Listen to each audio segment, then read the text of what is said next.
నైరుతి రుతుపవనాల రాకతో కేరళలో 2 రోజులుగా భారీ వర్షాలు కురుస్తున్నాయి. ఎడతెరిపి లేకుండా వానలు కురుస్తుండటంతో లోతట్టు ప్రాంతాలు జలమయమయ్యాయి.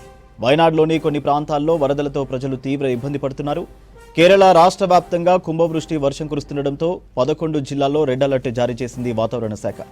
తిరువనంతపురం, కొల్లం, అలప్పుజ జిల్లాలు తప్ప మిగిలిన అన్ని జిల్లాల్లో 20 సెంటీమీటర్ల కంటే ఎక్కువ వర్షపాతం నమోదయ్యే అవకాశం ఉందని తెలిపింది వాతావరణ శాఖ.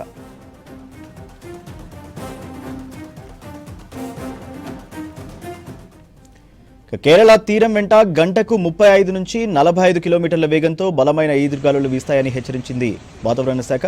అలప్పుజ, ఎర్నాకులం, కన్నూర్, కాసర్గోడ్, కొల్లాం, కోజికోడ్, మలప్పురం, త్రిస్సూరు తీర ప్రాంతాల ప్రజలు అప్రమత్తంగా ఉండాలని హెచ్చరికలు జారీ చేశారు అధికారులు. జాలర్లెవరూ సముద్రంలోకి వేటకు వెళ్లకూడదని సూచించారు.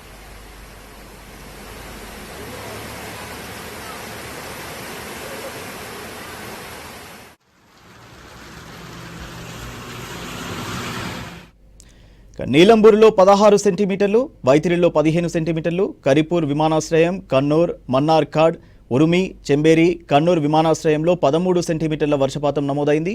ఇక కంజీరపూర్లో 12 సెంటీమీటర్లు, ఇరికూర్, అయన్కునులో 11 సెంటీమీటర్లు, అలువా, క్విలాండిలో 10 సెంటీమీటర్ల వర్షపాతం నమోదైనట్లుగా తెలిపారు వాతావరణ శాఖ అధికారులు.